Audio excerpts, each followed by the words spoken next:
No matter what our best intentions, there are things that we often do that completely ruin an outfit. So today I'm going to walk you through those things and the ways to fix them. And just remember, I said we. I am guilty of every single one of these things myself. So let's walk through this together and help each other out. If you've never seen me before, hi, my name is Marnie Goldberg, and I make mostly fashion videos geared to the everyday woman in everyday situations. My tagline is real style for real women, meaning the everyday practical outfits that I wear in real life, the real beauty products that I use on an everyday basis.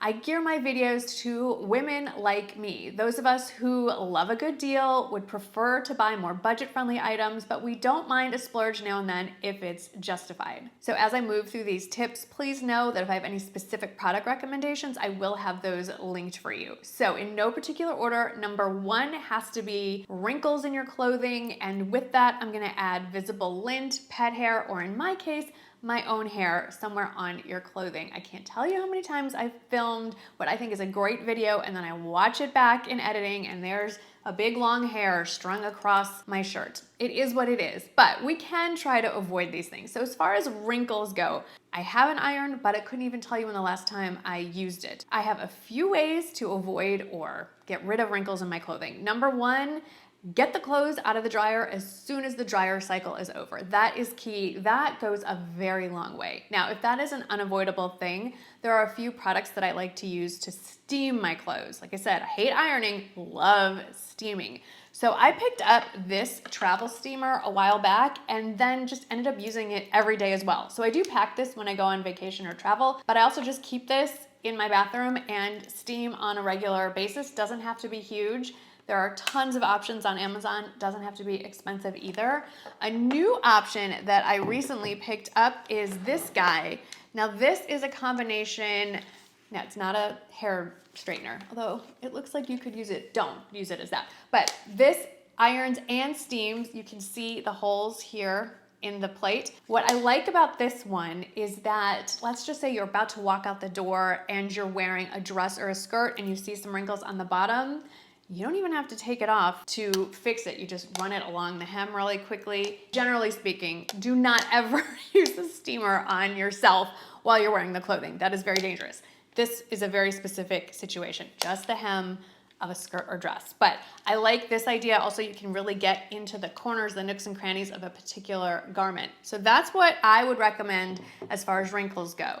Get it out of the dryer cycle, use a steamer. Now, as far as lint and pet hair, or in my case, my own hair, lint rollers are great. This one is one I've been using a bunch. It's so much more user-friendly, and it also happens to be very travel-friendly. You can even throw it in a purse or backpack.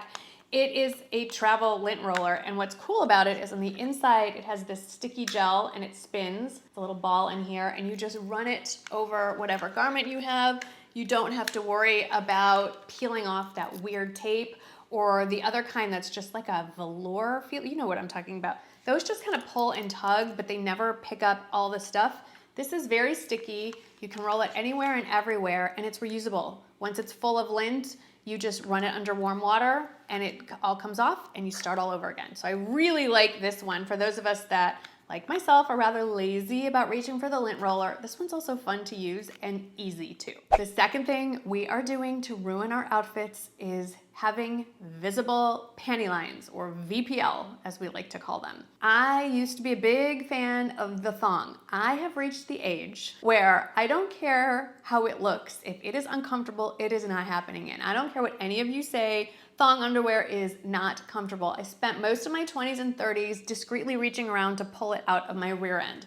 Those days are over. So if you want to avoid a visible panty line, but you do not want to wear a thong, I feel you. There are options. Pretty much every brand on the planet makes some kind of seamless underwear. Now for me, I've been wearing one brand for years, and I'm not getting paid to tell you this. It's just the brand that I've worn for years and I keep purchasing over and over, and it's from Soma.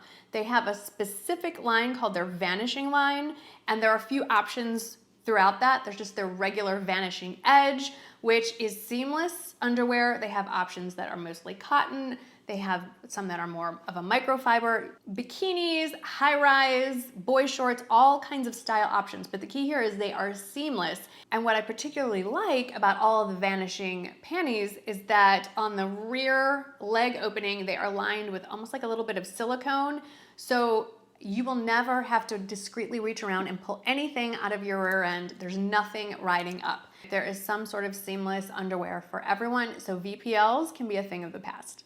Going right along with visible panty lines is a poorly fitting or a poorly fitted bra. So first and foremost, a bra has a job. It's to keep the girls lifted up. And did you know that there's a rule of thumb on that? So the rule of thumb is when properly supported, wearing a correctly fitting bra, your breast should fall no lower than the crease in your elbow. I know, go ahead, go check it out. Make sure they are lined up.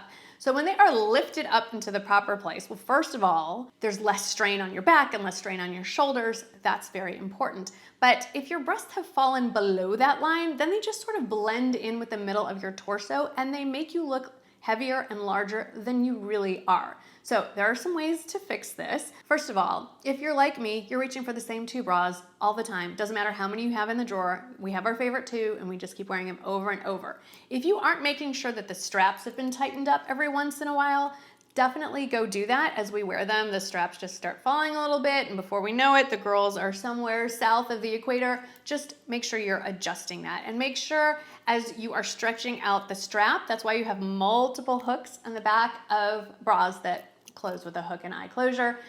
When you first get your bra, you should be closing it at the closest to the edge part, and then as your bra stretches out, that's why those extra hooks are there, so you can make them tighter and tighter so you are properly supported in the band as well. Now, if you aren't sure what your bra size is, I do recommend going to a local retailer and getting measured for a bra. If you happen to live near a Nordstrom, they are fantastic at doing this. You just have to put aside your embarrassment. I have done this to myself. It is eye-opening, the numbers they come up with. I remember telling the woman that she was horribly wrong, and she looked me dead in the eye and said, fine, I will bring you a bra in that size, you put it on and you tell me.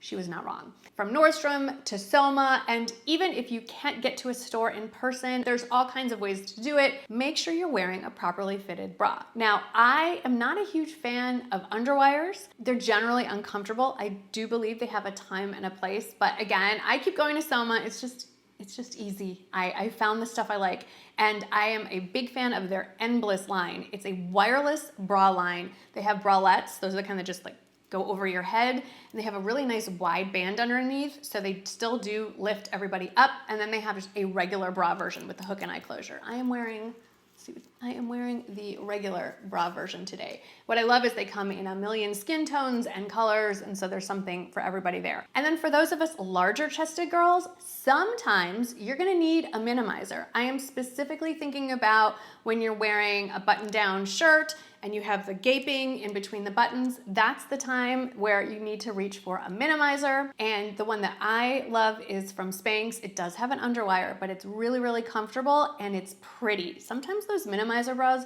look a little industrial-like, a little scary, and I still want it to be pretty underneath, even if nobody can see it.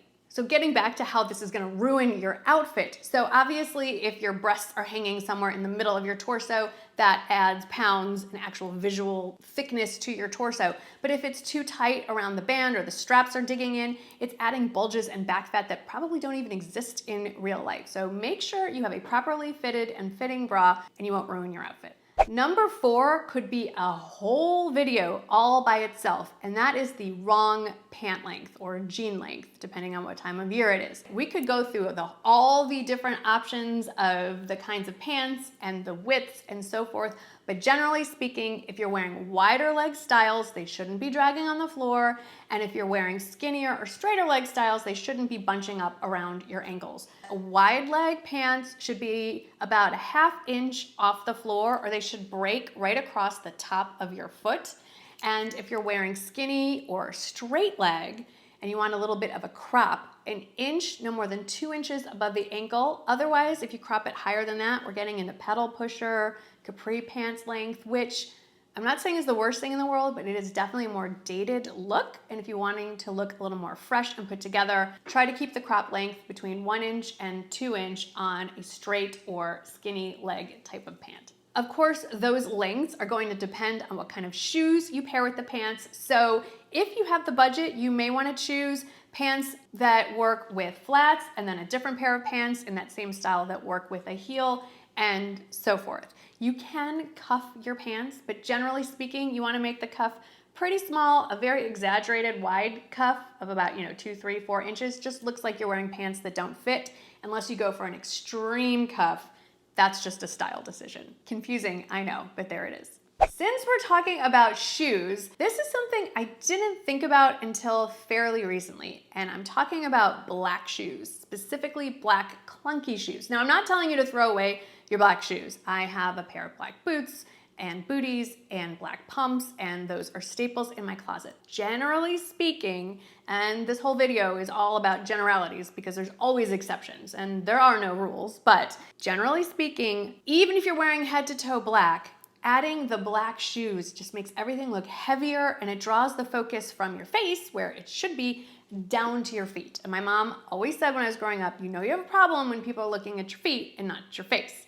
So I prefer a nude pair of shoes for pretty much every outfit. First of all, it really helps narrow down the shoe wardrobe. It's great for travel. You only have to pack a handful of things. Every year, I make sure I have a good pair of nude sandals, nude wedges, nude booties, and nude pumps. And back to the reason why I first noticed this when my kids were in high school, it was right around the time when the boys started going to homecoming dances and we get the whole group together and take the group pictures, and I'd see these beautiful young girls in these gorgeous dresses, glowing with vitality and youth, and then they're clumping down the street in these big, heavy platform black shoes. And it just broke my heart because that's all the eye is drawn to.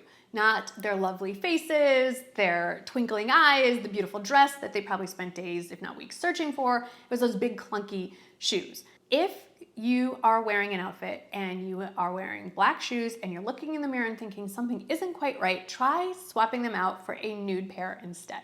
Moving on to tip number 6. Nothing ruins an outfit faster than pairing it with an old, beat up, worn handbag. I'm talking about something that looks like it's been through some wars with you, that you've traveled across a desert with it. Now, I'm not saying you have to run out and buy a designer bag or something super expensive. I am partial to designer luxury handbags, but I also have a huge and extensive collection of very inexpensive bags from Walmart and Amazon, all kinds of retailers. This is one that I have been reaching for over and over. It's on trend, it's fun, it's neat, it's clean, it can hold a bunch of stuff. Another one, if you like a smaller bag, this is one that Walmart releases every season in different colors. For summer, they had it with rattan with a black edging. So it doesn't have to be super expensive, but it should be neat, clean, no worn edging. The strap should be intact, shouldn't be held together with any safety pins. There's so many options out there. I have recently done a video on all kinds of handbags for summer that are extremely budget friendly, and I'll link it above and down in the description box as well. Number 7 is a personal pet peeve that I am so guilty of violating myself, so I'm not judging anyone, I'm just pointing this out, and that is wearing the belt that came with the dress. Now, again, I'm speaking in generalities because there's a few dresses I can think of that I've recently purchased that I absolutely am wearing the belt that came with it. But we all know the kind of belts we're talking about. It's when the manufacturer just threw in, it's cheap, and it's especially held together with those little stringy belt loops. So if you really want to escalate the outfit or just not ruin it, get rid of that belt and cut off those little strings. It is not going to damage the dress. Just don't cut it so close that you put a hole in the fabric. Those little strings are really just there to hold the belt in place during transit. Some say it's a guide to help you determine where your waist is. You know where your waist is, and that dress is actually going to look better on you if you put the belt of your choice where your actual waist is and not where the designer has decided it should be. So it's a great idea to invest, or not even invest because it doesn't have to be expensive, but just get a nicely made, thinner, neutral or nude colored belt. It'll take you a lot of places. If you want to go crazy, you can add a black belt or a brown belt as well. I'm talking about a belt. Now, yes, I realize this is Gucci, but once you bought it, you're never gonna buy another one. Something about this width and this general color that is made to go around your waist. I'm not talking about a belt that also works in your jeans because those usually ride lower on your hips. Make sure that it can go around your waist and there's not a lot of extra at the end flapping around, although you could always tuck it in, like kind of loop it around. Very cute option. Something like this. Another one that I love and have used for years, this is a black option. This is an adjustable skinny belt with a really cute little clasp. You can buy these individually or in sets of 2 or 3. I found this one on Amazon. What I love about this one is it's adjustable in the back, so you can make it as long or as short as you want, so it can work no matter where you are, let's say in the holiday season. And thin is always the safest option, but sometimes a fun wider belt. I have been reaching for and wearing these stretchy belts from Amazon. These came in a pack of 3. And then year round, these faux leather ones also happens to be from Amazon. Again, I have them in a pack of 3, so it came with a black, a neutral, and more of this brown color. But it's a way to elevate the outfit and, dare I say, not ruin it by swapping out the belt that came with it to something of your own. So those are some tips I have for how to not ruin your outfit. Let me know what you think in the comments below. I cannot wait to hear. And if you have any other ideas on how to not ruin an outfit, please let me know those as well. Thank you so much for hanging out with me today. I hope that you had fun, and I'll see you in the next one. Bye.